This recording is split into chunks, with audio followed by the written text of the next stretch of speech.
그 못생기게 나옵니다. 자, 이제 그 2020년 1월 12일 후지사 기초과정 정리를 하는 시간입니다. 이제 그 오늘 처음 오신 분도 계시고, 그렇기 때문에 이제 전반적으로 우리가 알아야 할 것, 우리가 전반적으로 알아야 할 것을 공부하는 시간으로 하도록 하겠습니다.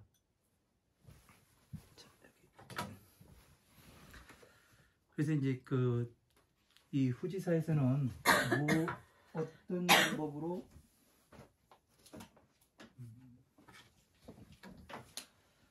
방법으로 공부를 하게 되느냐면요, 우리가 이제 경전 공부를 하게 되면은 무엇을 하느냐면은 이 어느 하나의 경전만, 이 경전에 이렇습니다. 그 경전 이제 그 구절풀이하고 그 내용 알아보고 그러고 이제 넘어가고, 그러다 보니까 이제 어느 수준이 되냐면 그냥 수박 겉핥기식으로 이제 공부하는 경우가 많거든요. 그래서 여기에서는 어떤 방법으로 공부를 하냐면은, 기본 과정에서 우리가 기본적으로 알아야 될 거, 기본적인 것을 알아야 무엇을 하느냐면은 이 기본을 알아야 전체적인 거를 어느 다른 것이 왔을 때도 무엇을 하게 되느냐면은 우리가 이해를 할 수가 있잖아요. 작은 것을 그 군대 같은 데서, 군부대에서 뭐를 하냐면 사열을 하게 되면은 이 대형을 갖추게 됩니다. 그죠? 그러면 학생들 그 운동장에서 조회를 할 때도 선생님이 뭐를 해요? 지휘관이 먼저 오는 애 보고 너 기준 그러잖아요. 옛날에 해보셨잖아요. 근데 안 가서 몰라요. 그 학교에서. 네네. 죄송합니다. 그 학교에서 기준 잡으라고 하면은 얘가 기준점이 되고, 그러면은 지휘자는 뭐라고 이야기했냐면 반팔 간격으로 모이라 가든가 양팔 간격으로 모여, 아니면은 밀집 대형으로 모여, 그렇게 이야기를 합니다. 그러면은 이 대형이 흐트러지지가 않아요. 정확히 오와 열이 맞게 됩니다. 그렇게 되면은 어떻게 되냐면은 이 지휘관은 뭐를 할 수 있냐면 이 대형을 아무리 넓게 하든 아무리 좁게 하든 이것을 늘렸다 줄였다 내 마음대로 할 수가 있는 겁니다. 근데 그 경전도 이와 마찬가지로 중국의 서유기라는 그 소설을 보면은 손오공이 그러잖아요. 손오공은 여의봉을 가지고 다니지 않습니까? 여의봉을 가지고 무엇을 하느냐면은 크게 키우게 되면은 천상계를 받들기도 하고, 그리고 작게 해서는 자기 귓구멍에 넣고 다니기도 한답니다. 그런 얘기가 있어요. 그러면은 우리도 그거는 불교에 관한 그 소설이거든요. 그것이 실제로 공부를 해보니까 그게 가능합니다. 그래가지고 여기 후지사에서 공부하시는 여러분들은 나중에 한 5년에서 10년 정도가 되면은 무엇이 되느냐면은 모든 경전을 하나의 구절과 단어로서 줄이기도 하고 넓히기도 하고 스스로서 볼 수 있는 그런 다른 경전들과 어떻게 맞아 들어가는가, 그리고 그 부처님의 살점과 모공이 모든 경전에 흩어져 있는데 어느 것이 진짜 부처님의 살점이 되고 어느 것이 모공이 돼 가지고 어떻게 유기적으로 만나서 이 모든 경전이 이 유기적으로 연결이 되어 있는가, 그런 것까지 이제 스스로 볼 수 있게끔 만드는 게 이제 저의 이 교육의 목표입니다. 그래서 나중에는 무엇을 하냐면은 한 10년 후에는 우리가 같이 만나서 모여가지고 서로가 토론할 수 있는 법으로서, 지금은 이렇게 저한테 공부를 하고 있지만 나중에는 같이 모여가지고 한 달에 한 번이든 두 달에 한 번이든 모여가지고 서로가 공부한 거를 토론할 수 있는, 이제 그때는 진짜 법부가 되는 거지요. 그렇죠?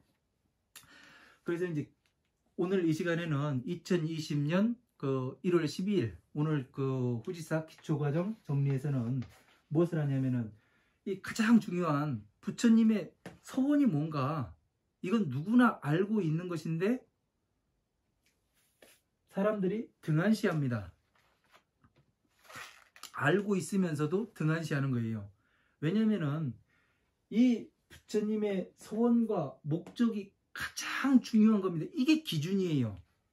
법화경에도 보면 뭐라고 나왔냐면은 부처님께서는 유의 일대사 인연으로 세상에 출현하신다고 돼 있어요. 모든 부처님께서는요. 그러니까 하나의 큰 일로서 세상에 출현한다고 돼 있어요. 그러면 뭐예요? 부처님의 서원이잖아요. 목적이잖아요. 세상에 오신 목적이 뭐예요? 세상에 오신 목적은 중생 구제를 하기 위해 오신 거죠. 그죠? 그리고 서원은 뭡니까? 똑같은 사람으로 얘기하려다가 얘기를 안 하고 계속 버티고 계십니다. 할까 말까 그러고. 예. 서원은 이 모든 중생들이 부처님과 똑같은 사람으로 만드는 것이 부처님의 서원이에요. 그러면은 자, 목적이 뭐냐면은 중생 구제예요. 그리고 서원은 부처예요. 부처로 만드는 거예요. 중생을. 그러면은 자, 한번 보세요. 중생을 괴로운 삶에서 나오게 해가지고 그 다음에 뭘로 하냐면 부처님의 자식인 보살로 만들어서 그 다음에 계속 그 보살행을 수행해 나가면은 어떻게 돼요? 성불하는 것이 되는 거죠. 그러면 부처님의 오신 목적과 서원이 일맥상통하게 되는 겁니다. 그죠? 이해가 되죠? 네. 그러면 중생 구제의 방법은 무엇이 되는가? 중생 구제. 되게 사람들이 어려워합니다. 그러면 업장소멸이 어떻게 해야 되는가? 그죠? 업장소멸 어떻게 해야 돼요? 어떻게 해요? 어떻게 해야 됩니까? 업장소멸? 업장소멸. 그러니까 아무리 무엇을 하더라도 다녀보고 뭐를 하더라도 어떠냐면 업장소멸이 뭡니까? 물으면은 사람들이 그냥 기도하면 되지요. 기도 열심히 하면 됩니다. 이렇게 다들 이야기하는데 업장소멸의 방법은 뭐냐면은 내가 괴로움에 들어갔잖아요. 지금 현재 살고 있는 게 괴로움이잖아요. 그죠? 괴로움에 들어가는 것을 이제 부처님께서는 보게 하셨고 내가 왜 지금 여기 이 괴로움, 이 삶을 살아가고 있는가 이걸 신랄하게 보게 만들으세요. 공부를 시켜가지고요. 그게 뭐냐면은 12인연법을 위에 이제 12인연법 이렇게 있는데 나중에 할 건데요. 12인연법을 말씀하셔가지고 괴로움에 왜 들어갔는가 스스로가 봐라. 내가 왜 들어갔는가 그 말씀을 하세요. 그리고 그러면 봤으면은 나오는 방법을 또 말씀해 주시죠. 괴로움에서 나오는 방법. 그래서 괴로움에서 방법을 말씀해 주시면 괴로움에 다시 들어가지 않으려고 노력을 하겠죠. 그게 계율을 지켜가면서 들어가지 않는 겁니다. 그냥 안 들어가는 것이 아니라. 그래서 이 중생 구제 방법이 12인연법으로부터 나오는 거예요. 12인연법을 제대로 공부를 하게 되면은 어떻게 되냐면은 이 괴로운 삶에서 나올 수 있는 방법이 나타나게 됩니다. 그러니까 어느 분이 그런 거를 또 질문해요. 지금 이 공부를 하게 되면은 전에 지었던 업장도 다 소멸되는 겁니까? 이거를 이야기를 해요. 그런 게 아닙니다. 뭐냐면은 지금까지 지어온 바는 그 분 말씀대로 이야기를 하면은 뭐가 되느냐면 내가 전에 누구를 길 가는 사람을 때렸는데 지금 여기 와가지고 공부만 하면은 내가 안 잡혀갈 수 있습니까? 그 얘기와 똑같은 얘기예요. 그죠? 그런데 그거는 잡혀가야 되는 것이 맞는 거고요. 부처님께서 말씀하시는 건 뭐냐면 12인연법에서 말씀하시는 거는 뭐냐면은 이 괴로움에 들어온 것은 이미 과거에서부터 저질러진 일이에요. 그죠? 그래가지고 지금의 이 괴로움을 받는단 말이에요. 가장 우리와 일상적으로 맞는 것을 비유를 한다면 뭐가 있느냐면은 내가 남편이 있고 부인이 있어요. 그죠? 또 자식이 있습니다. 그러면은 내가 20년, 30년 전에 저 사람과 만나서 결혼을 해서 살기 때문에 무엇이 되느냐면은 지금 이 괴로움을 겪고 있는 거고, 아이를 낳아서 또 길러야 되는 그런 괴로움이 있는 거고, 또 이 아이와 나와의 내가 또 아이를 가져서 낳다 보니까 무엇이 돼요? 이 아이가 또 괴로움을 주게 되는 거예요. 과연 이런 연관관계에서 어떻게 하면은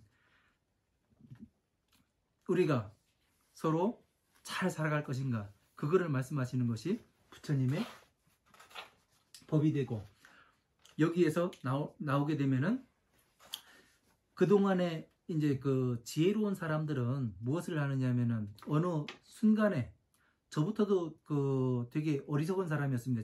지혜로운 사람들은 어떻게 하냐면 시간을 이렇게 그 함께 해오잖아요. 그러다가 어느 순간이 되면은 갈등의 순간이 오잖아요. 그죠? 그 갈등의 순간에서 무엇을, 어리석은 사람들은 뭐를 하느냐면은 이미 자기가 먼 미래를 내다보고 이건 안 되겠다 싶어가지고 이 사람과의 관계를 끊어버리게 됩니다. 근데 저 같은 사람이 그렇게 했던 사람이고, 근데 지혜로운 사람들은 보니까 어떻게 하냐면은 이 사람을 끊는 것이 아니라 계속 끌고 가더라고요. 끌고 가면서 뭐를 하느냐면은 이 상황을 바꾸려고 부단한 노력을 해요. 그렇게 해가지고 이제 바꿔내는 사람도 있고, 또 바꿔내려고 노력을 하지만 그것이 또 나와 상대는 생각이 다르잖아요. 그렇기 때문에 또 안 되는 경우도 있고 그렇더라고요. 그래서 업장 소멸에 대한 것은 이제 사성체, 이 12인연법을 말씀드릴 때 다시 한번 설명이 되겠고요. 그리고 중생구제의 방법 2번. 중생구제의 방법이라는 것은 뭐냐면은 우리가 부처님 경전을 이렇게 쭉 읽어보니까 어떻게 되어 있냐면 구조가 나옵니다. 어떤 구조냐면은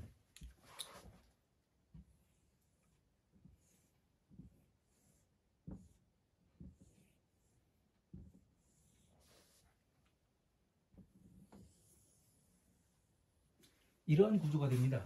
이러한 구조가 법의 구조예요.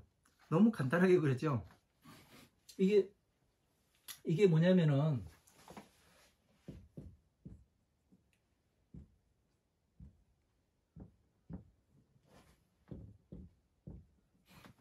자, 방위를 이렇게 걸어놨어요. 방위를 걸어놓으니까 무엇이 되느냐면은 북쪽과 동쪽과 서쪽과 남쪽입니다.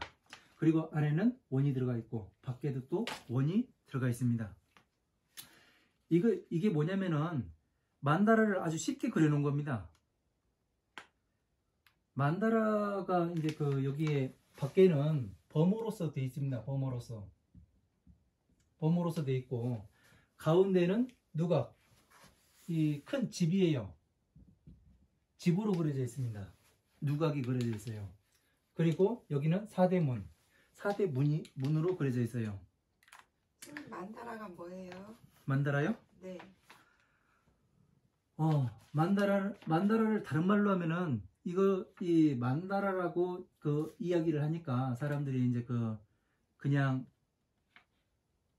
벽에 걸어놓으면 뭐 신통력 있는 힘이 있다. 그래가면서 뭐 부적처럼 이제 걸어놓기도 하고, 복이 들어온다 해가면서 걸어놓기도 하고, 귀한 것이다.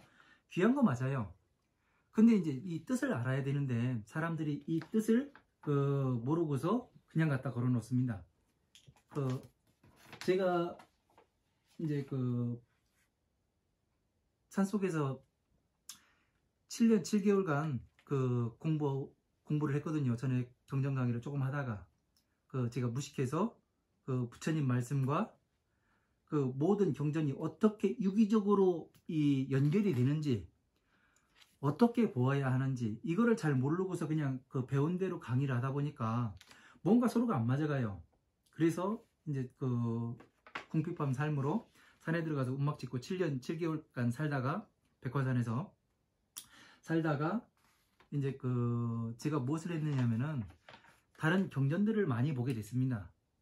대장경을 사가지고. 그래서 이제 공부하는 거를 이제 영동 도서관에서 정리를 하고 왔다 갔다 해가면서 그러다가 무엇을 어떻게 됐느냐면은 이 법궤도라는 것을 얻게 됐습니다. 제가요. 그것을 그 땅에 펼치면 법궤도가 되는 거고, 그 입체적으로 쌓아 올리면 3층 석탑이 되는 거고요. 그리고 이해가 조금 안 되시겠지만 그냥 들으십시오. 이 만다라라는 거를 이렇게 쉽게 이제 그려놓을 수 있는 게 그런 이유에서 그려놓을 수 있다는 거를 이제 이야기하기 위해서 말씀을 드리는 겁니다. 이 만다라라는 거는, 자, 부처님께서 하나에서 따가지고 둘을 말씀하시고 1승과 2승과 3승을 말씀하십니다. 그러면은 1승과 2승과 3승을 말씀하시는데 1승이 과연 무엇인가, 2승이 무엇인가, 3승이 무엇인가, 이걸 정확하게 이야기해야 되는데, 2승은 1승은 대승이라 이제 쉽게들 이야기라고 사람들이요. 그 다음에 2승은 벽지불법이고 3승은 성문법이라 이렇게 나옵니다. 그런데 이제 제가 이거를 여기에다가 이렇게 저기 뭐를 설치를 하면은 이게 뭐가 돼요? 이렇게 되면은 법륜이 됩니다. 법륜, 수레바퀴가 되는 거예요. 법륜, 수레바퀴가요. 이렇게 해가지고 하면은 법륜, 수레바퀴가 돼가지고 법륜 마크가 됩니다. 간단한, 제가 그림을 못 그려가지고 이렇게 되는 겁니다. 그래서 이것이 뭐냐면은 여기가 법화경이 들어갑니다. 법화경에서 따가지고 뭐를 하느냐면은 법화경에서 부처님께서 말씀 중생들을 깨달으신 바의 내용은 뭐냐면은 법화경이에요. 정확히요. 법화경에서 하나를 따가지고 뭐를 말씀하시냐면은, 깨닫고 보시니까 중생들이 다 원하는 바가 달랐잖아요. 그래서 6비구를 놓고 무엇을 말씀하시냐면은 고진멸도, 사성체를 말씀하세요. 사성체를 말씀하시고 그 다음에 무엇을 말씀하시냐면은 사성체는 고, 진, 멸도가 됩니다.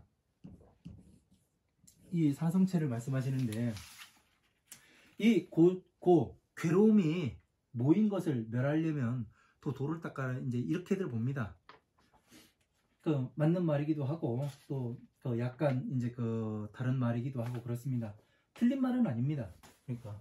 그리고 부처님께서 또 12인연법을 말씀하세요.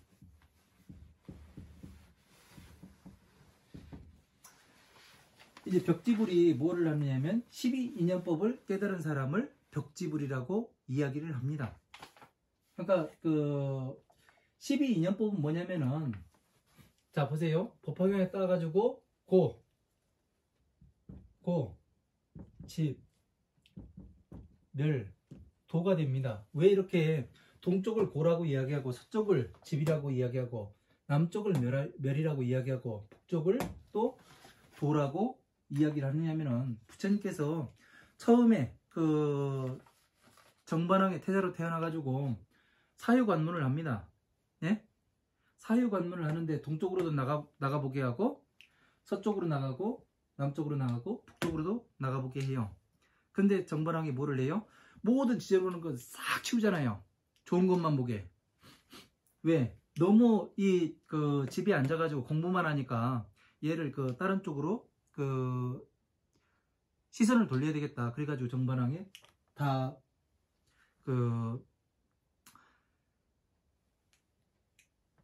더러운 물건들을 다 치우게 했는데, 밖에 나가기 전에요. 근데 정거천일이라는 사람이 이 늙은 노인으로 변해가지고 동쪽으로 나갈 때 늙은 노인으로 변해가지고 나와는, 서가모니 부처님께서 봤을 때 나와는, 시달다 태자가 봤을 때 나와는 다른 저 늙은 사람을 봤는데 저건 무엇이냐 그걸 묻잖아요.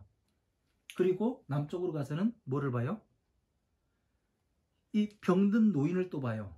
그리고 서쪽으로 갔을 땐 병든 노인을 보고 남쪽으로 갔을 땐 죽은 사람을 봅니다. 시체를요. 그 다음에 북쪽으로 갔을 때는 수행자를 보게 돼요. 그래서 동서남북이 이렇게 나누게 되는 겁니다. 북쪽에는 도의 경전이 되는 거고, 왜? 수행자가 앉아있지 않습니까? 그래서 동쪽에서는 고, 집, 멸, 도가 되는 겁니다. 그래서 이제 이거에 대해서는 나중에 또 설명을 하는 그 기회가 있겠고, 여기에서 다시 12인연법 구에서 따가지고 이 밖에 있는 이 그 범어로 쓰여진 이 둥그런 벽은 뭐냐면은 바로 이 12인연법을 이야기하는 겁니다. 이 12인연법에서 고에서 12인연법이 처음으로 뭐를 시작하냐면 문명으로 시작해서 마지막에 노사로 끝납니다. 노사. 문명으로 시작해가지고 노사로 끝나게 되면 무엇이 되느냐면은, 문명이라는 것은 아무것도 모르는 거예요. 무지라니까 이제 내가 어느 사업을 하려고 그래요. 네? 건설업을 하든 그 포도나무를 키우든 간에 어떤 사업을 하려고 그러는데 그거에 대해서 제대로 몰라요. 그러면 제대로 된 수학을 할 수가 있어요? 없어요? 없어요. 없지요? 정확히 수학을 할 수가 없습니다. 그래서 괴로움이 오잖아요. 그래서 노자가 생로병사가 생로병사는 이쪽에 보이실까? 그 화면에 보입니까? 여기 얘가? 네, 보여요. 보여요? 네.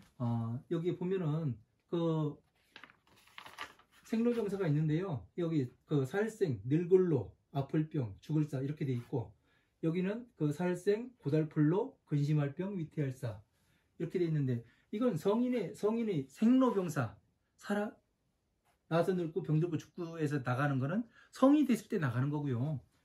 생로병사, 살아가는데 고달프고 근심하고 위태한 이 삶에서 나가는 건 중생이 하는 거예요. 이렇게 이제 같은 글자인데 음과 뜻이 다릅니다. 한문은요. 그래가지고 한문으로 공부를 좀 해야 이 그 부처님의 경전의 뜻을 좀 더 깊이 있게 볼 수가 있습니다. 그래서 이제 이 괴로움에서 어떻게 나가야 하는가. 그러면은 여기에서 보면은 간단하게 요거만 써놓고서 어떻게 연관관계가 있는가, 왜 사성체에서 따가지고 12인연법을 말했다고 이야기를 하는가, 이게 되게 궁금하잖아요. 그러면은 노사는 늙을로, 고달플로 괴로움이잖아요. 그죠? 사는 죽을사, 위태할사, 위태로움, 괴로움이잖아요. 일맥상통하지요? 네. 네. 그러면은 어떻게 돼요? 이 사성체에 고에서 따가지고 12인연법을 말씀하셨다. 이 이야기가 성립이 되잖아요. 그죠? 네. 이런 인연관계가 있기 때문에 어떻게 되냐면은, 이것이 성립된다. 그러면 하나하나의 경전들은 어떻게 성립이 되는가, 그거를 다시 한번 말씀드리겠습니다. 법화경에서 한 구절을 땁니다. 법화경에서. 그리고 사성체의 고, 진, 멸에서 하나씩을 따요. 그래가지고 12인연법을 설명을 합니다. 그래서 살과 모공을 붙여놔요. 부처님께서. 그래서 어떻게 되냐면 하나의 경전이 나오는 겁니다. 금강경이 나오고 반야심경이 나오고 아미타경이 나오고 약사일의 본원경이 나오게 되는 겁니다. 이런 경전들을 부처님께서 보니까 이것은 무엇과 또 맞아야 하는가 하면은, 바로 이 부처님께서 오신 중생 구제에 맞는가 부합하는가, 이거를 정확히 봐야 돼요. 이거를 보지 않으면은 무엇이 되느냐면은 그 중생 구제가 되는지 안 되는지 이거와 맞지 않는다면은 이것이 잘못된 겁니다. 이게 잘못된 거예요. 근데 이것이 부합이 되면은 어떻게 되냐면 정확히 이것도 맞고 이것도 맞는 거예요. 그 보살님들이 그 집에서 그 김장을 하잖아요. 김장 뭐 하려고 해요? 먹으려고 하지. 뭐 먹으려고요? 밥 먹으려고. 그죠? 밥 먹으려고 하잖아요. 그죠? 밥이에요. 밥을 먹으려고 김장을 해요. 김장은 하나만 해요? 그 재료가 한 가지만 들어가요? 배추만 들어가요? 무만 들어가요? 아니잖아요. 수많은 그 재료들이 모여가지고 버무려서 김장을 하잖아요. 그죠? 그래서 또 숙성이 되어야, 그래서 밥을 먹을 때 맛있게 먹을 수가 있죠. 그죠? 이 경전도 똑같습니다.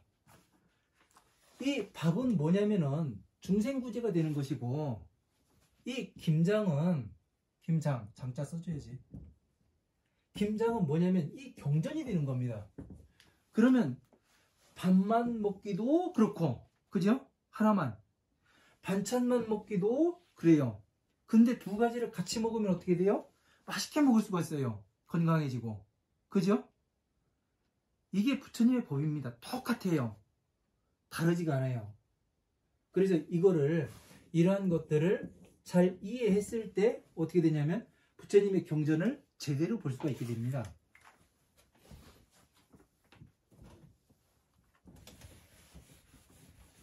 잘 안 지워지네. 네? 큰일 날 건 없습니다. 그냥 쓰면 됩니다. 그리고 이제 중생 구제의 방법들에 대해서는 이렇게 그 부처님의 전반적인 이 경전에 어떤 식으로 돌아가는가 이거를 제대로 알고 그래야 이 경전과 이 경전과 어떻게 맞아 들어가고 내가 마음에 어떻게 다스려야 할지 그런 것을 알게 되면은 어떻게 되냐면은 왜 괴로움에 들어왔는가 어떻게 하면 멸하는가 그 방법을 내가 보고 배웠으니 어떻게 해요? 나는 더 이상 안 지려고 하겠죠. 그죠? 죄를. 그래서 뭐를 하느냐면은 수행을 한다고 하는 거예요. 수행. 그 악업을 쌓지 않기 위해서. 그래서 중생 구제의 방법은 그 사람이 살아가는데 항상 스스로가 괴로움 속에서 살아가고 있고 이것을 사람에게 보게 하고 그리고 중생들이 또 이 과정에서 다시 괴로움으로 들어가지 않기 위해서 노력하는 게 수행인 겁니다. 그냥 그 밥 먹고 놀러 다니고 그 이렇게 다니는 것이 그 수행이 아니라 어쨌건 부처님의 법으로서 내가 이거 진짜로 부처님께서 뭘 하냐면 들어가는 것만 보게 하는 것이 아니라 가르치잖아요. 지식을 가르치잖아요. 지혜를 이야기하지 않습니까? 모든 종교에서는 지혜를 이야기를 하면은 뭐가 되는 거예요? 지혜는 어떻게 해서 나오냐면은 지식과 그 경험을 바탕으로 응용돼서 나온 것이 지혜잖아요. 그죠? 그렇다 보니까 많은 그 내가 어떻게 해서 괴로움에 들어갔는가 그리고 어떻게 해서 괴로움에서 나와야 되는가 가르쳤기 때문에 지식이 쌓이는 거잖아요. 그죠? 그 다음에 어떻게 해요? 수행을 해야 되는 걸 꾸준히요. 그래서 내가 괴로움에서 나올 수 있는 방법이 바로 이 수행을 통해서 더 들어가지 말아야 되겠다. 이게 그러면 지식을 쌓으면 분별이 되잖아요. 정확히 이게 선업인지 악업인지 이 분별이 되다 보니까 어떻게 되냐면 나는 더 이상 이 괴로움에 들어가지 않으려고 노력하고 그러다 보니까 이 멸의 단계에 들어가잖아요. 이 사성체의 고진멸도 가운데 멸의 단계에 들어가잖아요. 멸의 단계에서 뭐가 되느냐면 여기 9번에 보면은 공이라는 여기에 들어가게 되는 겁니다. 그래서 이 아미타경에 보면 서방종토 극락세계라고 얘기했잖아요. 네? 그것이 뭐냐면은 그 멸이에요. 멸의 단계. 멸의 단계니까 모든 것이 죽은 것 같잖아요. 죽은 것 같으니까 사람이 중생들을 그 보살로서 만든다고 얘기하잖아요. 보살과 중생이 다른 점이 뭐냐면 오용락입니다. 오용락이에요. 오용락이 있냐 없냐. 여기 괴로움의 근본에 보면은 근본이 바로 이 오용락에서 오는 겁니다. 색욕, 식욕, 명예욕, 재물욕, 수면욕 이 5가지 가운데서 오게 되는데 이것은 인간이 태어나면서 어쩔 수가 없는 겁니다. 왜? 모든 생명체가 프로그래머가 돼가지고 정신의 프로그래머가 되고 세상에 태어나게 됩니다. 어떻게 그렇게 되느냐면은 원리를 보면은요. 이 사람들이 태어나고 동물이 태어날 때 그 항상 혼자 있으려고 안 해요. 아이가 태어나면은 무엇을 하느냐면은 만약에 버려지는 아이가 있잖아요. 예? 그런 아이들은 끝까지 웁니다. 자기가 무엇을 움직여서 할 수 있는 게 없잖아요. 그러니까 소리를 질러 가지고 누가 나 좀 살려주라고 이야기를 하는 거예요, 개가. 그래서 사람이 다가가게 되면 울음을 딱 그칩니다. 아이고 살았네. 그리고 우리가 또 조금 어디가 아프면은 바로 병원에 가죠. 자신의 목숨을 지키기 위해 최선을 다하도록 프로그램화 돼서 나옵니다. 그렇기 때문에 사람은 이기적일 수밖에 없어요. 이기적일 수밖에 없습니다. 모든 생명체가 자신의 목숨을 살리기 위해서 최선을 다하도록 되어 있기 때문에 이기적일 수밖에 없어요. 그러니까 오용락에 빠질 수밖에 없죠. 그죠? 나부터 생각하고 네. 네, 항상. 그래서 어떻게 되냐면 오용락으로부터 다시 이 괴로움에 들어가게 되는 겁니다. 고해.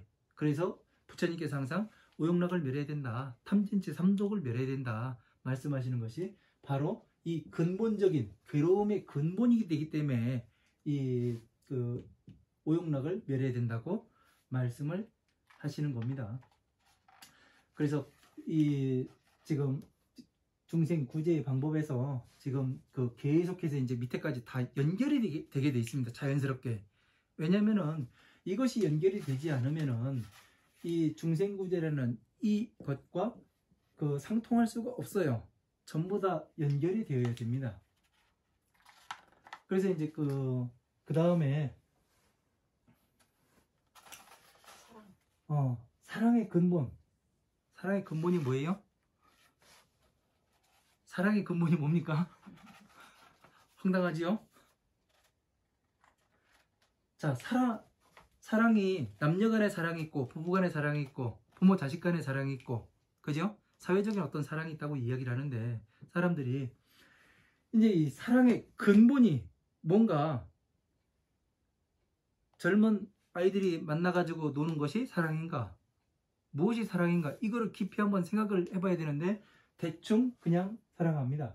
사랑이라 나 너 사랑해. 그러면은 같이 놀다가 결혼을 하게 됩니다. 근데 이제 교회에서도 그러잖아요. 사랑이 제일이라고. 믿음과 소망과 사랑 중에 그 중에 제일은 사랑이라 이야기하잖아요. 근데 사랑의 근본이 뭡니까? 이야기하면 말문이 탁 막힙니다. 왜 그러냐면 근본을 생각해 보질 않아요. 우리가 다 알고 있는 거지만 깊이 생각해 보지 않기 때문에 어떻게 되냐면 근본을 찾지를 못하는 거예요. 그냥.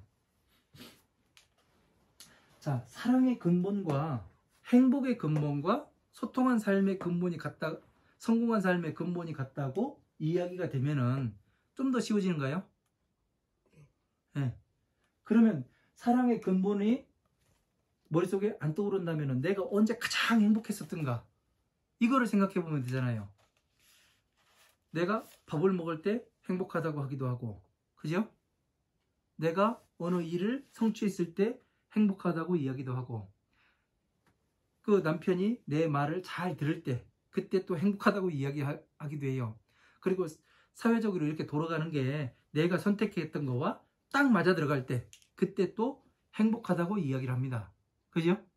그러면 뭐냐면은 이 모든 것이 소통이 잘 될 때 그때 행복하다고 이야기하고, 소통을 잘 하는 사람을 성공한 삶을 살았다고 이야기하고, 대표적인 분이 서문희 부처님이 되는 거죠.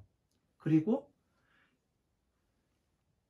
이 행복도 역시 마찬가지로 내가 이 사람들과 소통을 잘할 때, 내 주변의 사람들과 소통을 잘할 때 행복하다고 이야기하죠. 금전적인 거였든 무엇이든.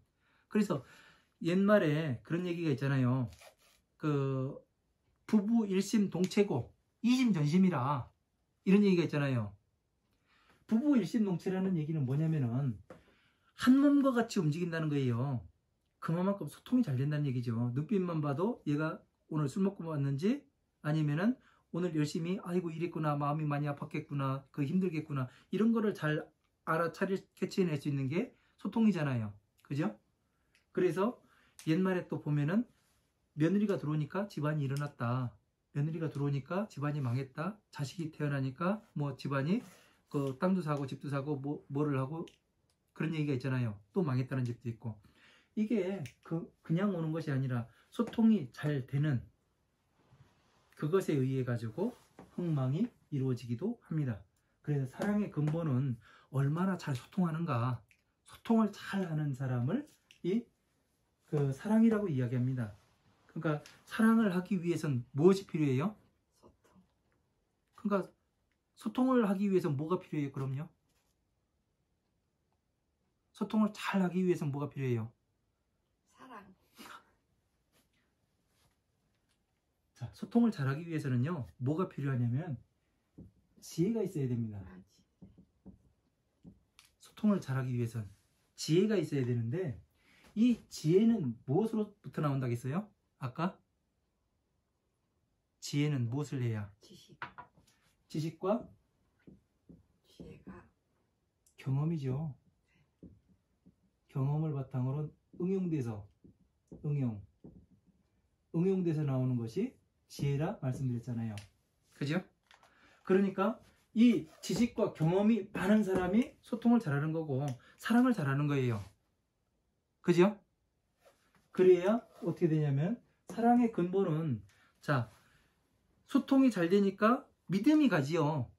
교회에서 이야기하는 그런 거잖아요. 믿음, 소망, 사랑 중에 그중에 제일은 사랑이라고 했으니까 소통이 잘 돼야 믿음이 가잖아요. 소망한다는 것은 바라는 거, 다른 말로 바꾸면 바라는 거잖아요. 바라는 것이 생기려면 그 소통이 잘 돼야 또 저 사람한테 기대할 수 있는 거 아니에요. 그죠? 그래서 사랑이 근본이 소통이기 때문에, 그래서 뭐가 되느냐면 지혜를 다른 말로 사랑이라고 이야기를 합니다. 그러니까 불교에서 이야기하면 사랑이라는 것은 사랑할 자에 부합하는 거죠. 사랑할 자, 한문으로 따지면은. 그래서 이거는 사랑의 근본은 소통이라는 거 우리가 잘 기억을 해야 됩니다. 그리고 소통의 방법. 자, 우리가 소통을 하려면 무엇을 해요? 상대방과 대화를 일단 해야 되잖아요. 동물들도 소리를 지르고 그런 걸 하지 않습니까? 서로가 야, 여기 맛있는 거 있다, 놀러 와서 먹자, 그 쇼핑 가자 해가면서 전화도 하고, 그러는 게 뭘로써 하느냐면은 언어와 문자와 소리와 그리고 그 얼굴 표정과 몸짓, 눈짓, 이런 걸로서 이제 소통의 방법들이 되죠. 왜 지금 소통의 방법을 이야기하냐면은 부처님께서 말씀하신 그 법을 알기 위해서는 그 문자로 말씀을 했잖아요. 문자를 글로써 남기셨잖아요. 그러니까 글을 얼마나 잘 이해하는가, 그러니까 소통의 방법인 거예요, 이 문자가요.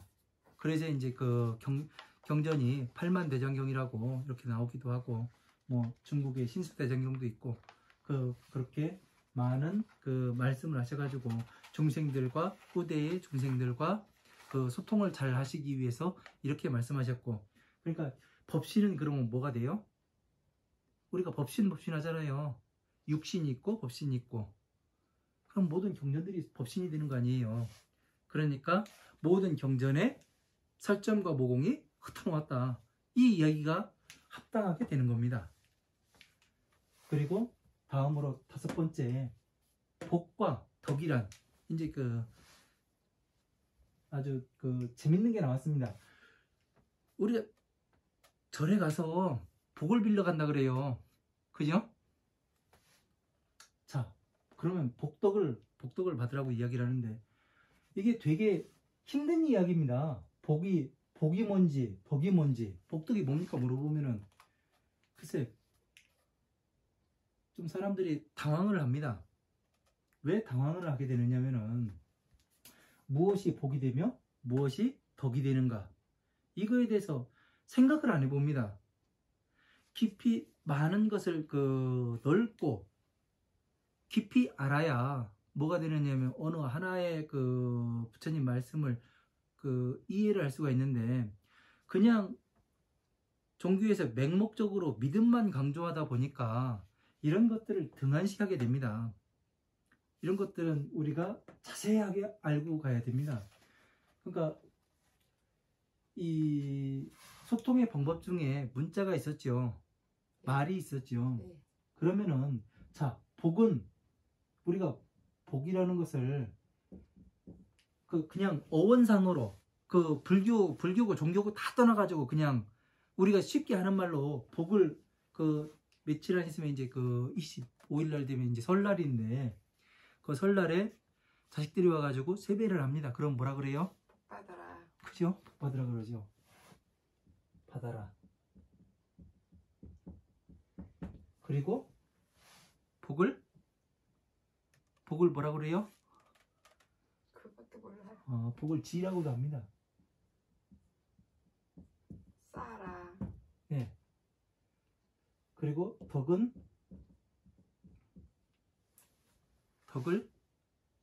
뭐라 그래요? 베풀어라. 예? 베풀어라. 네, 베풀어라.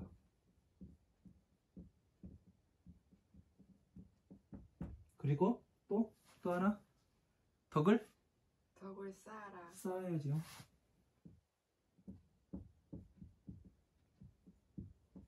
자, 복을 받으라고 하고 어원으로 이렇게 보면은 아주 쉽습니다. 그러니까 사람들이 너무 막 어렵게 종교적으로 막 이렇게 보다 보니까 저도 전에는 그렇게 봤었어요. 근데 종교적으로만 보다 보니까 가가지고 그냥 뭐 어떤 행위를 해야 되는 내가 그냥 가가지고 그냥 복종만 하면 되는 것 같은 이런 것일까 과연 의심을 하기 시작했어요. 그러다 보니까 지금 다시 기준이 되는 중생 구제와 맞아 들어가는가 아닌가 이거를 봐야 되더라고요. 가장 중요한 것이 복을 받아라 지어라 하면은 받아서 뭔가 나한테 쌓여야 된다는 얘기 아니에요. 그죠? 복이란 글자를 이제 어원상으로 봤을 때 그죠? 네. 그리고 덕은 베풀으라고도 하고 쌓으라고도 해요. 그래서 한 글자로 그 한 단어로 묶어서 복덕이라고 얘기해요. 복덕을 지어라. 그죠? 그렇게 이야기를 하는데 뭔가 쌓여야 되는데 근데 우리는 교회 가서 11조도 하고 그리고 그 헌금도 내고 그리고 성당에 가서 어쨌든 똑같이 하고 불교에서도 역시 마찬가지로 그렇게 합니다. 그런데 나한테 이건 나간 거지 들어온 게 아니잖아요. 뭔가 들어와야 되는데 그냥 가가지고 대충 내 소원 내 마음속으로 한번 생각해보고 그 다음에 돌아와가지고 아이고 그래도 힘드네 내가 잘못했는가 없네 그렇게 생각들을 합니다. 그죠? 그러면은 무엇을 받아서 무엇을 쌓을 것인가 무엇을 쌓아서 어떻게 베풀 것인가 이게 가장 중요한 핵심 포인트가 되더라고요. 그래서 이것을 불교에 접목을 시켜보게 됐습니다. 불교에 접목시켜보면은 가장 근사치로 갈 수 있는 거를 찾아보니까 무엇을 찾을 수가 있냐면은 자, 불교에서는 보리수나무예요. 보리수나무. 자, 이 보리수나무가 부처님께서 깨달으실 때 강가에 설산에서 6년간 고행하시고 내려와가지고 강가에 앉아가지고 새벽보를 보고 그 보리수나무 밑에서 깨달았다고 얘기해요. 그러니까 보리수나무 어떤 그 보리수나무라고 이름을 지어놓고 그 밑에 가서 앉아있으면 깨닫는 줄 그렇게 착각을 하고 있는데 그게 아닙니다. 진짜 보리수나무가 뭔지 이거를 알아야 되더라고요. 우리가 비유로 봐야 되는데 비유를 사실로 보면은 그건 수박 겉핥기잖아요. 비유를 그냥 사실로 보다 보니까 우리가 어떻게 되느냐면은 그냥 경전 한 권 부처님 말씀을 읽어도 그냥 소설책 한 권 읽은 거 정도 그 정도밖에 되질 않아요. 그냥 부처님 당시 이런 일이 있었는갑다 그러고서 그 내용만 싹 입력하고 끝. 그러다 보니까 더 이상의 부처님 법 앞에 한 발 한 발 나가야 되는데 나가지를 못하는 거더라고요. 그래서 이제 이 보리수나무가 뭐가 되느냐면은, 자, 저번에 이제 그 삽자루라고 말씀하셨으니까 이제 이렇게 그려봅니다. 네. 자, 이게 나무예요. 그림자. 이게 땅이고요. 땅에 제가 그림을 잘못 그려가지고 제가 예술가의 기질은 없습니다. 자, 나무가 한 해를 거듭할수록 자라지요. 포도농사 지으신가요? 농사는 안 지으세요? 옆집에 포도농사 지으니까 오늘 가가지고 샤이니 포도를 잘라봐요. 포도나무를 하나 잘라봐요. 눈 동그라지는 거 봐봐요. 그러면 거기에 나무에는 나이테가 있잖아요. 한 해를 거듭할수록 나이테가 쌓이게 됩니다. 그래가면서 나무가 커가잖아요. 그리고 나무 여기는 이제 전지를 하니까 맨날 거기서 거긴데 그 전지 하나 놔두면은 이 잎과 가지가 무성해지죠. 그렇죠? 네, 잎과 가지가 무성해지고 나이테가 쌓여서 이 커져가다 보니까 나무 굵기가 커져가다 보니까 어떻게 돼요? 받아서 예? 네. 받아서 짓는 거 같잖아요. 그죠? 자, 복을 받아라 지어라. 복을 보리수나무가 나이테가 처음에 요만타가 점점 커지니까 어떻게 돼요? 위에도 커지잖아요. 그러니까 처음에는 그늘이 이렇게 작다가 나중에는 그늘이 이만큼 커지잖아요. 그죠? 나무가 커지는 만큼. 자, 지혜를 쌓는 것이 뭐냐면은 지혜를 받아라. 지어라. 나무가 커졌잖아요. 지혜의 나무가 키우는 거예요. 그러면 지식을 그만큼 많이 커야, 그러면 저 사람은 큰 어르신이고 큰 사람이야, 이런 이야기를 하잖아요. 큰 사람이란 얘기는 뭐가 되느냐면은 바로 이 지혜가 많은 사람이야, 이 이야기를 하는 거예요. 그죠? 그리고 자, 덕을 쌓아라 베풀어라. 덕을, 자, 여기 몸집이 커지니까 이파리와 가지가 무성해져서 커졌잖아요. 그러니까 그림자도 커지잖아요. 덕은 이 바로 그림자가 되는 겁니다. 자기 자신이 이 나무처럼 지식을 받아들여서 지식을 쌓아서 지혜를 키우는 것이 복이 되고, 그러니까 다른 말로 하면 뭐예요? 아까 3번에 사랑의 근본을 얘기했잖아요. 네. 사랑의 근본이 뭐예요? 소통이었잖아요. 네. 소통을 잘하려면 뭐가 있어야 돼요? 지혜가 있어야 되잖아요. 지혜가. 그러면 이거와 정확히 일맥상통을 하지 않습니까? 네. 그죠? 네. 그리고 제가 지금 이야기하는 이 지식을 쌓아서 지혜가 커지면은 다른 사람들이, 괴로운 사람들이 왔을 때 이야기를 해줄 수 있어요, 없어요? 어떻게 해서 나와야 되는지 있어요. 있지요. 네. 그러니까 그것이 그림자를 베풀어주는 거와 같아요, 달라요? 같아요. 그죠? 그러면은 이것과 지금 이 중생구제의 방법과 일맥상통을 하게 됩니다. 그러니까 복은 뭐냐면은 지혜를 키우는 거고, 덕은 그 사람이 왜 그 상대가 왔을 때 어떻게 해서 괴로움에서 나가야 되는가, 이 방법을 가르쳐 주는 것이 그림자, 덕이 되더란 말이에요. 그래서 전에 일본어를 공부하시는 분한테 제가 이런 이야기를 해드린 적이 있어요. 복과 덕에 대해서. 그러니까 그분이 뭐라고 말씀하시냐면, 인제서 일본어 한 구절이 해결이 됐다고, 어원이 해결이 됐다고 얘기하더라고요. 일본어는 아이고 어떻게 건강하십니까? 그렇게 물어보면 뭐라고 대답을 해요, 보살님은? 네, 뭐 그리고 아쉽죠.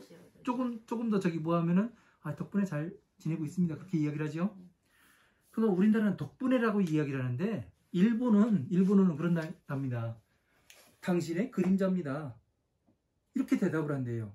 그러니까 당신의 그림자라는 것을 이해를 못했었는데, 이 이야기를 듣고 나니까 일본어가 해결이 된다고 얘기를 해요. 아주 재밌죠? 일본어가 더 아주 직접적이더라고요.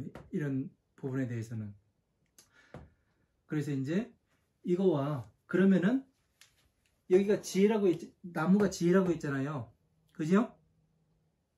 그리고 이 그림자가 덕이라고 이야기했잖아요. 복덕. 그러니까 이 나무가 지혜가 되고 이 그림자가 다시 덕이 되니까 사랑할 자의 슬플 비가 되지요. 네. 그지요? 일맥상통하지요? 네. 왜? 사랑은 소통이잖아요. 소통이 돼야 되니까 그 나무가 되는 거고 지혜의 나무가 되는 거고 그림자는 그 비, 슬플 비. 괴로운 자식들이 사회에 나갔는데 사업을 하다가 힘들어져요. 그럼 엄마의 마음은 어때요? 엄마는 부자예요. 근데 엄마의 마음은 어때요? 아파요. 아프죠. 그 아픈 마음이 이 슬플 비가 되더라고요. 괴로운 부처님께서 그러잖아요. 중생이 괴로워하니 내 마음이 아프다고. 이게 자비입니다. 자비. 그래서 이 그림자가 슬플 비가 되는 거예요. 그러니까 이 기독교에서 이야기하는 사랑과 이 자비와는 어마어마한 차이가 있는 겁니다. 강조하는 바가 달라요. 그래서 요즘에 그 기독교에서도 자비를 많이 갖다 붙여 쓰기도 합니다. 그러니까 이런 것들을 진짜 제대로 알고서 이렇게 본다면은 그 부처님의 법이 얼마나 대단한가. 그러면 이렇게 그 복과 덕을 나무와 그림자에서 빗대다 보니까 중생 구제가 정확히 일맥상통하고 중생 구제가 되잖아요. 그죠? 아, 지식을 쌓아야 되는구나. 첫 번째. 배워야 되는구나. 부처님께서 계속 평생에 걸쳐서 하신 것이 뭐냐면은 중생들 가르친 거잖아요. 지식을 쌓도록 괴로움에서 어떻게 나와야 되는가. 어떻게 괴로움에 들어갔는가. 지혜를 만나려면 어떤 그 부처님의 법에 들어가려면 어떻게 해야 되는가. 이거를 계속 말씀하시니까 바로 중생구제와 일맥상통하게 되죠. 자, 밥과 반찬이 정확히 만나니까 밥이 맛있어지죠. 그죠? 이렇게 해서 경전을 보지 못하면 어떻게 되냐면 이 기본 과정을 이렇게 해서 그 공부를 하지 못하면은 경전을 볼 수가 없습니다. 아무리 보더라도 제가 지금 20년째 지금 공부를 하고 있는데 제가 20년을 헤맨 이유가 이거를 몰랐습니다. 어떻게 돌아가는가, 어떤 것이 기준이 되고 어떤 것이 그 부수적인 것이 돼가지고 이 정과 부가 어떻게 만나가지고 조화를 이루는가, 이거를 모르다 보니 그냥 수박 겉핥기를 보다가 하나하나 제가 지금 보는 경전은 어떠냐면은 모든 경전들이 퍼즐과 같습니다. 아이들 가지고 오는 이 네모난 상자 안에 이렇게 그 모양이 그림이 이제 그 떨어져 있는 것들을 이렇게 맞추는 게 있잖아요. 그죠? 네. 이 퍼즐 맞추기가 똑같습니다. 이 퍼즐을 제대로 맞추면 어떻게 되냐면 부처님의 법으로 장엄을 하게 될 수가 있는 겁니다. 그러다 보면 어떻게 되냐면은 이 경전과 이 경전에서 부처님의 설정과 모공이 어떻게 되는가. 그러니까 그 부처님께서 글자를 보지 말라고 글자 보지 말라고 이야기합니다. 그 뜻을 보라 그러지. 그게 뭐냐면은 그 하나의 경전만 봤을 때는 무엇이 되느냐면은 이 옛날 옛적이가 되지만 진짜 이 다른 경전에 나오는 이 뜻을 쉽게 이야기해가지고요. 금강경의 법회인 요분을 보면은 그 부처님께서 사위성에 들어가서 차례로 그 국어를 해가지고 돌아오셔가지고 이제 그 경전 강의하시기 전에 그 사위성에 들어가서 이렇게 국어를 하시기를 마치고 돌아와서 근본의 저수에 들어와서 이 밥과 반찬을 다 드시고 이 자리를 펴고 그것도 바리떼를 이 옷으로 싹 닦고 깨끗하게 닦고 그 다음에 이 자리를 펴고 앉으셨다. 그렇게 나옵니다. 근데 이 내용을 보면은 법회 인유분이라는 그 소제목을 붙인 거는 중국의 그 소명태자라는 분이에요. 그분이 그렇게 소제목을 붙일 때는 이유가 있었을 거 아니에요. 근데 법회를 하려고 그러는데 그 제자들을 가르치려고 그러는데 야, 다 따라와 나하고 같이 가가지고 그 밥 빌려 가가지고 밥 먹고서 공부하자. 밥 먹으면 어때요? 다음에 졸려요. 졸리죠. 공부할 수가 없어요. 그러면은 이 바로떼가 무엇이며, 예? 이 사위성이 어디며, 그리고 차례로 왜 이렇게 그 국어를 해야 되며, 이 자리를 펴고 앉는 건 무엇이며, 그 바로떼는 무엇이고, 이런 하나하나를 무엇에 비유하는가를 다른 경전에서는 다 말씀해 놓으셨더라고요. 그거를 갖다가 바로떼는 부처님께서 비밀리에 간직한 법이라고 나오고, 사위성은 자 보세요. 왕이 살잖아요. 왕이 사는 그 사위성은 집사, 지킬위, 나라국으로 나옵니다. 집을 지키는 나라예요.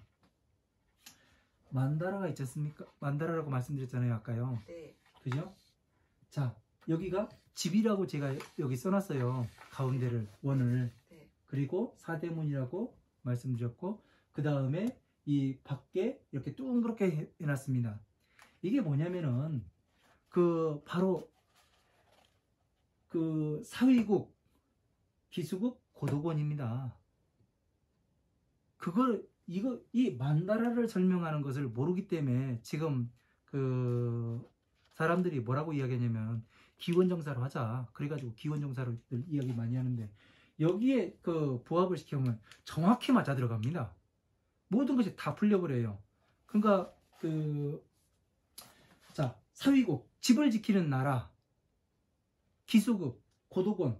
고도권은 왜 여기 그 법화경이라고 이렇게 넣어놨느냐면은 그 만다라에 보면은 정자로 그려져 있어요. 정확히요. 정자예요. 정자에 보면은 그 신수대장경에도 이 만다라가 그래가지고 나오거든요. 거기에 보면은 정자 안에 집이 이렇게 그려져 있고요. 안에 창문이 하나 있고 사람이 이렇게 앉아있는 걸로 그려져 있습니다.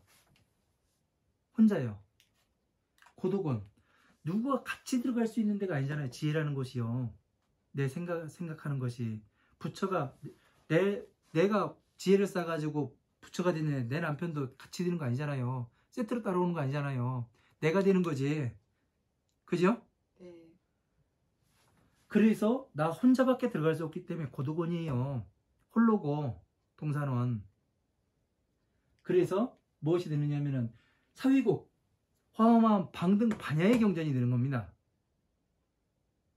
화엄한 방등 반야부에. 그래서 동서남북에 고진멸도를 이렇게 써놓은 거예요.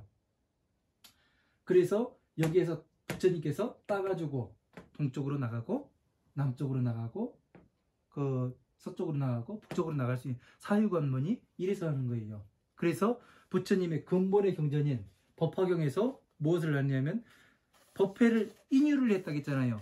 법회를 열기 위해서 생각했다고 말씀하시잖아요. 그래서 바리떼를 가지고, 바리떼는 비밀리에 간직한 법입니다. 비밀리에 간직했으면은 여러 사람이 같이 공유를 하는 거예요. 나 혼자 공유를 하는 겁니까? 비밀이라는 거는 혼자요. 혼자지요. 그러면 고도권이 되지요. 네. 그죠? 네. 고도권에 있는 법화경 내용을 가지고 자, 사위국, 기수국, 그 사위정에 들어가가지고 가까이 그 화엄, 자, 아함,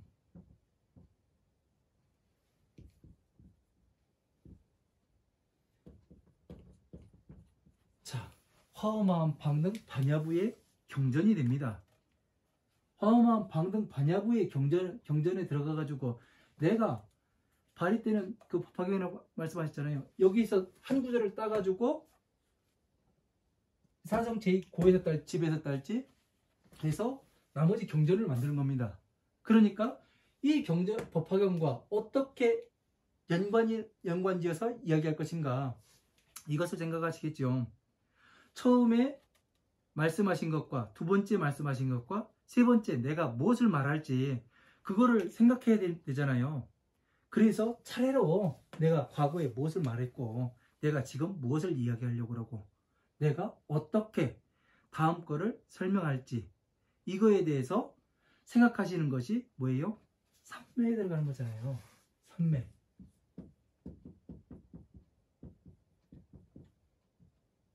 삼매에 들어가는 겁니다. 이게요. 그래서 내가 무엇을 어떻게 그래서 근본의 처소에서 들어와서 다 맞는가 사위성에서 구걸해가지고 들어와서 근본의 처소에 들어와서 법화경과 맞고 모든 경전과 내가 지금 이야기했던 것과 앞으로 이야기할 것이 어떻게 맞아 들어가는가 이것을 생각하기를 마치고 자 밥과 반찬을 그죠? 반찬을 다 드시고 이 이야기가 맞아 들어가지요? 이해가 안 돼요? 돼요. 되지요? 네. 밥과 반찬이 잘 섞이니까 어떻게 돼요? 중생들한테 먹일 수가 있잖아요. 그래서 그 모든 것을 스스로가 다 먹고 그 다음에 그 바리떼를 닦고 법회를 하기 위해서 자리를 펴고 앉으셨다. 이야기가 돼요, 안 돼요? 돼요. 되지요? 그러니까 이런 것들이 전부 다 맞아 들어가야 되는 거예요. 처음부터 끝까지요. 이렇게 해서 보지 않으면은 아무것도 그냥 수박 겉핥기로 보는 것이 됩니다. 그래서 이 복과 덕, 자비는 어마어마하다는 거예요. 진짜 반찬과 밥을 제대로 먹을 수 있는 것이 자비의 실천이라고 해가지고 뭐 사람한테 가가지고 봉사하고 뭐하고 그런 걸로 생각을 했었는데 그런 거는 중생 구제와는 관계가 없잖아요. 일시적인 삶에 도움을 줄 뿐이지. 그러니까 언어가 달라요. 언어는 상당히 많은 것을 내포하고 있습니다. 자, 그럼 괴로움의 근본까지 이제 우리가 해결을 했습니다. 그죠? 예? 네. 오용락이라고 말씀드렸잖아요. 오용락. 괴로움의 근본은 괴로움의 근본 안 했는데요. 예? 아까 말씀드렸는데 괴로움의 근본이 오용락입니다. 네. 거기는 다르게 쓰여 있어요. 아, 네. 네. 제가 다르게 써놨습니다. 네. 네, 죄송합니다. 그리고 이제 7번에 보면은 최선을 다하는 것과 정성을 다하는 것 이렇게 되어 있습니다. 자, 우리가 최선을 다한다 그러죠. 그죠? 네. 그리고 정성을 다한다 그래요. 이 말로 들어봤을 때 무게감이 어때요? 같아요? 최선을 다한다. 정성을 다한다. 다르죠? 근데 우리는 뜻이 비슷한 걸로 생각을 해요. 그죠? 근데 언어가 달라요. 언어가 다르다는 거는 사람의 이름이 달라요. 그죠? 이름이 다르다는 것은 비슷하지만 보살님하고 얼굴 있고 몸통 있고 다리 있고 팔다리 있고 이렇게 비슷해요. 근데 이름이 있어요. 그건 왜 그래요? 성질이나 특성이 다르기 때문에 그러죠. 객체가 다르고. 그죠? 이름이 다르다는 말이 다르다는 것은 다른 겁니다. 그러니까 이런 거를 구분을 잘 알 수 있으려면 어떻게 되냐면 많은 것을 알고 있어야 구분해낼 수가 있습니다. 최선을 다했어. 난 너한테 최선을 다했어. 그렇게 이야기하는 것과 나는 너한테 정성을 다했어. 이 이야기와는 무게감이 다릅니다. 난 최선을 다해서는 가벼워 보이고 너한테 정성을 다해서 이 이야기는 무거워 보입니다. 듣기에도 생각하기에도. 무엇이 최선을 다하는 거냐면은 내가 살아가는데 어느 선을 그어놓습니다. 내가 이 사람과의 관계에서 어느 선을 그어놓을 때 내가 얼만큼까지 이 사람한테 이것을 해줄 수가 있는가. 그죠? 선을 그어놓고 내가 이 사람한테 100만 원은 투자할 수 있어. 이 100만 원 한도에서 하는 것이 최선을 다하는 거예요. 그러니까 최선을 다하는 것은 누구하고 하는 거예요? 사회적인 관계에서 하는 것이 최선을 다하는 거죠. 근데 정성을 다하는 것, 정성을 다한다. 정성을 들여야 됩니다. 그렇게 얘기하잖아요. 네. 예? 네. 정성을 다하십시오. 최선을 다하라는 얘기 안 해요. 정성을 다하시라고 하지. 예? 어떻게 하는 것이 정성을 다하는 겁니까? 그러면은 어쨌든 많은 이야기들을 합니다. 그래서 정성을 다하는 것은 뭐냐면은 내가 할 수 있는 만큼을 하는 게 아니에요. 상대가 마음이 움직일 수 있을 만큼, 네? 이 사람이 변할 수 있을 만큼 내가 최대한의 노력을 끊임없이 하는 게 정성을 다하는 거예요. 정성을 다한다는 거는요. 변화시키기 위해서. 그래서 이 언어의 무게의 차이가 있는 거예요. 그러니까 끊임없이 내가 계속 할 수 있는 사람은 누구예요? 사회적인 관계인가요? 아니요. 그럼 누구예요? 가족. 그렇죠. 가족이죠. 가족이거나 내가 사회적인 관계라도 소중히 생각하는 것, 그렇죠. 소중한 것, 소중히 생각하는 이것들을 뭐라고 이야기하냐면 정성을 다한다고 이야기를 합니다. 그러니까 그래서 이게 차이가 나는 거예요. 이만큼. 그래서 이런 것들을 기본적으로 모르고 있는 것을 하나하나 알아가야 법을 공부하는데 되게 쉬워지더란 말이에요. 이렇게 해가지고 하나하나 배우고서 나중에 경전 강의에 진짜 이 금강경을 공부를 하고 반야심경을 공부를 하고 이렇게 되면은 어떻게 되냐면 정말 쉬워집니다. 아, 이게 여기로 가네? 중생구제 방법에 저게 맞게 설명을 하고 있네? 아니네? 그거를 우리가 알 수 있겠죠. 내가 아무리 생각해봐도 그건 아닌 것 같습니다. 이야기를 할 수가 있잖아요. 진짜 그 중생구제의 밥에 부합을 합니다. 그리고 법에 부합을 합니다. 이게 될 수가 있잖아요. 지금 이 만다라와 이 중생구제의 방법과 일맥상통하는 거예요. 목적과 법은 반찬이 됨이요.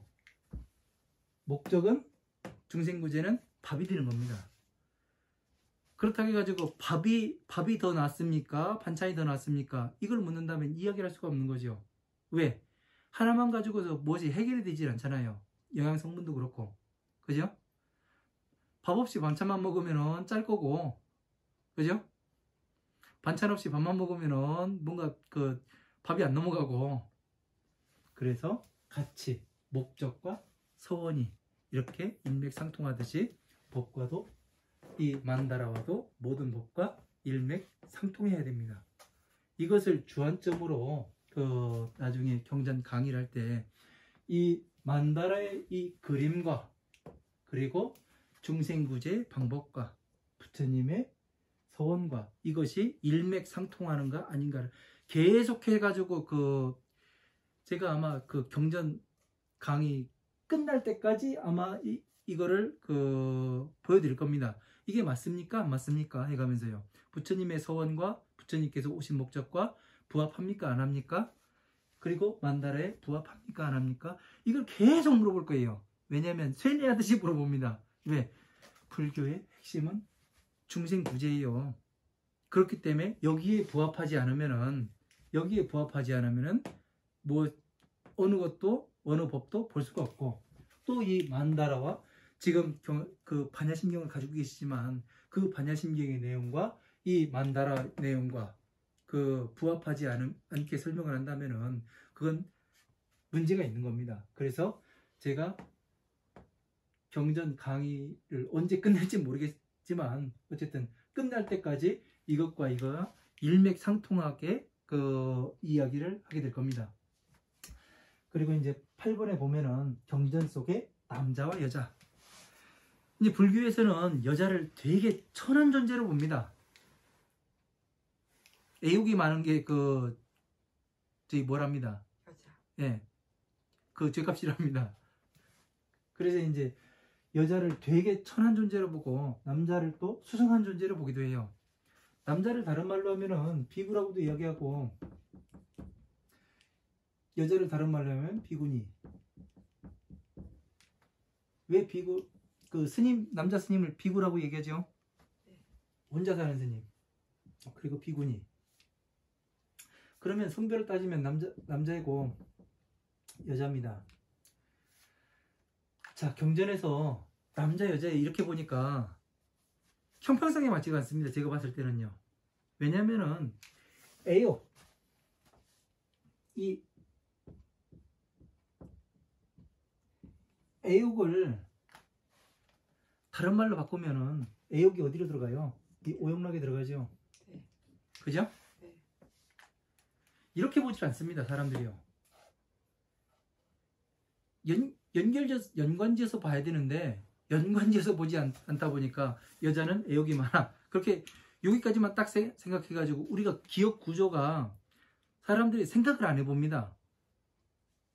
생각을 안 해보고 그냥 어떤 요거면 요걸로서 기억을 하고 요거는 요걸로서 기억을 하고 따로따로 분리해서 기억을 하다 보니까 전체가 돌아가질 않아요. 전체가 한눈에 다 그려져야 되고 하나로 봐야 되는데 생각을 안 하다 보니까 애욕이 많다고 하니까 여자는 그냥 더러운 존재야. 그렇게 해가지고 열심히 기도를 해라. 애욕이 많다 해가면서 하는데, 그런데 제가 봤을 때는 어떠냐면은 진짜 여자인데도 불구하고 애욕이 남자보다 더 없는 사람들이 많고, 남자인데도 불구하고 여자보다 더 애욕을 탐하는 사람들이 많아요. 그러면 불공평하잖아요.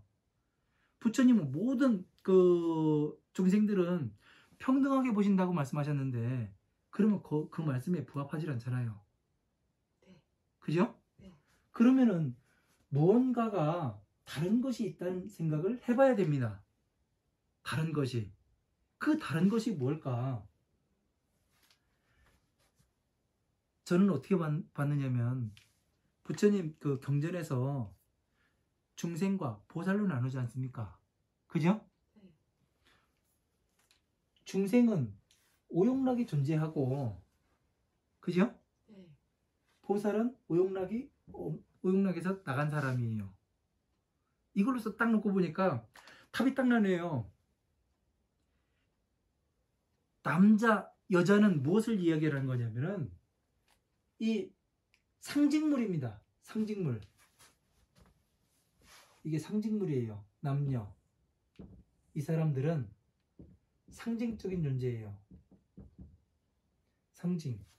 어느 것의 상징. 남자는 보살의 상징이요. 여자는 중생의 상징입니다. 이렇게 해서 보면은 공평해져요. 왜? 보살은 여자가 보살이 될 수도 있거든요. 그죠? 남자가 애욕이 많으면 중생이 될 수가 있거든요. 그죠? 그러면 이제 평등해졌잖아요. 이렇게 해서 보면은. 네. 그죠? 네. 이 시각을 인지 없냐에 따라서 경전이 바뀌어버리는 겁니다. 말씀이. 예? 그래서 이거를 해결하기 위해서 뭐를 봤냐면은 부모 은중경이라는 부모 은중경이라는 경전이 있죠. 부모 은중경에 보면은 사람들이 뭐에 애착을 가지고 뭐냐면 엄마가 아이를 키우는 과정에 대해서 엄청나게 많은 이야기들을 많이 해요. 엄마가 아이를 잉태해가지고 이 아이를 낳을 때까지 낳아서 이제 자라서 이제 성장하기까지 이제 말씀해 놓으신 것인데, 근데 가장 중요한 걸 빼먹고 그렇게 많은 분량의 중요치 않은 걸 가지고 중요하다고 이야기를 해요. 그게 뭐냐면은 부모 은중경에 보면은 맨 위에 줄에 뭐가 나오냐면은 부처님께서 제자들을 데리고서 어느 길을 가십니다. 길을 가는데 부처님 갑자기 한 무더기 뼈가 나오니까 거기다가 절을 하세요. 그러니까 부처님 제자들이 물어요. 아, 부처님께서는 세상에서 제일 존귀하고 제일 수승하신 분인데 어찌 저 하찮은 뼈무더기에다가 절을 하십니까? 이걸 물어요. 그러니까 부처님께서 대답하시길 뭐라고 하냐면은 저것은, 저 뼈무더기는 나의 조상이었을지도 모른다. 그러니 남자의 뼈와 여자의 뼈를 구분하라고 이야기를 해요. 남자의 뼈는 하얗고 무겁다. 여자의 뼈는 가볍고 검다. 이렇게 말씀하세요. 자, 그러면은 하얀색은 무겁고 하얀 거는 무엇을 뜻하겠어요? 보살은 청정하다고 얘기하잖아요. 그죠? 청정. 청정함은 흰색을 뜻하잖아요. 그죠? 예. 흰색. 자, 중생이 더럽다 그래요. 더러움. 더러움은 어디로 가요? 오용락으로 가죠. 네. 오용락. 그러면은 그 12인연법에 처음에 무명이잖아요. 네. 무명은 그 아는 것이 아무것도 없는 거 아니에요. 네. 그죠? 그렇게 되니까 어떻게 돼요? 검은색이죠. 그죠? 이렇게 해서 보면 연결해서 보면 간단해요. 그러니까 보살법과 뼈 무더기는 비유잖아요. 이렇게 보면은요, 이제 보살법과 성문 그 중생법을 구분을 해라. 이 말씀을 하시는 거잖아요. 모든 경전에서 뭐를 얘기하냐면 그 선제동 그 화엄경에서 보면은 선제동자가 53 선지식을 찾아갑니다. 그때 찾아가기 전에 뭐를 묻냐면 보살법에 대해서 전부 다 물어요. 모든 보살들한테 가가지고 보살법에 가서 어떻게 그 보살법을 성취할 수가 있습니까? 보살법을 넓히려면 어떻게 넓혀야 됩니까? 보살법에 그 제가 어떻게 한 걸음 한 걸음 다가갈 수가 있습니까? 이런 것에 대해서 보살법에 대해서 전부 다 물어요. 그래서 금강경에서도 재밌어요. 우리가 금강경에서 가장 그 핵심적인 부분이 뭐냐면은 법회 인용본도 그 되게 핵심적인 부분입니다만 그 두 번째인 선현기청분 제2에 보면 뭐라고 나오냐면 이 수보리가 그걸 물어요. 부처님께서는 왜 보살들만을 지키고 보호하시고 왜 보살들에게만 부탁을 하십니까? 이렇게 물으니까 부처님께서 뭐라고 말씀하시냐면 그래, 네 말이 맞다, 수보리야. 나는 보살들만을 지키고 보호를 하고 보살들에게만 부탁을 하니라. 이 이야기가 돼 있어요. 이 내용을 뒤집어서 본다면은 무엇이 되냐면 부처님께서는 왜 보살들만을 지키고 보호하시고 우리들은 지금 부처님 그 앞에 있는 저희 성문들은 지키고 보호를 안 하십니까? 이 이야기 되잖아요. 그죠? 왜 우리들에겐 부탁도 안 하십니까? 이 이야기를 또 다른 얘기를 보면은 질투하는 거잖아요. 보살들을 질투하는 거잖아요. 그죠? 아주 재밌죠? 이렇게 보니까요. 그러니까 시각이 이렇게 다양해야 돼요. 하나로만 보면은 그냥 그 수박 겉핥기식으로 넘어가는 거고 이렇게 해서 보면은 어떠냐면은 그리고 이제 법화경에 보면은 교보살법이라 법화경 방편품에 그렇게 나옵니다. 이 법은 교보살법이라 보살들을 갖춘 법이라 불수호념하니라 부처님께서 지키고 보호하느니라 이렇게 돼 있습니다. 그러면 법화경과 그 금강경이 이 일맥상통하는 부분이 딱 나오지요. 연결고리가. 그죠? 그래서 이제 이게 그 바리떼에다가 저기 뭐를 가지고 바리떼를 가지고 사위성에 들어가서 어떻게 말을 할지 이 법화경에서 한 구절을 떼가지고 말씀했다고 말씀드렸잖아요. 그러니까 금강경도 이 법화경과 같이 일맥상통하게 되는 거잖아요. 그죠?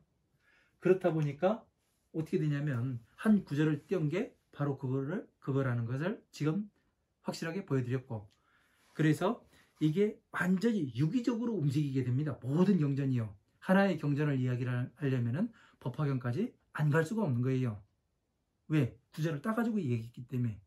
그리고 12인연법에 그 무명이면 무명, 행이면 행, 촉이면 촉 이런 것에 오온이면 오온 이런 것에 대해서 그 이야기를 안 할 수가 없는 겁니다. 그러면 어디로 들어가야 되는가? 고에 들어갈 것인가? 집에 들어갈 것인가? 멸에 들어갈 것인가? 아니면 도에 들어가는가? 이거를 정확히 이야기해 줄 수 없으면은 어떻게 되냐면은 경전 강의를 제대로 했다고 볼 수가 없는 거죠.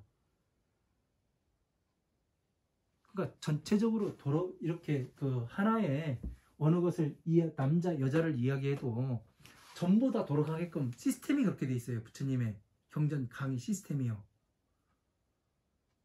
이거를 전체적으로 모르면은 어떻게 되냐면은 그냥 옛날 옛적에 그냥 보고 넘어가는 겁니다. 그러나 이런 식으로 딱 그 정리를 해가지고 보고 나중에 가서 그 경전 강의할 때 요 부분과 요 부분과 맞지요 하면은 아주 쉽지 않겠습니까? 그죠?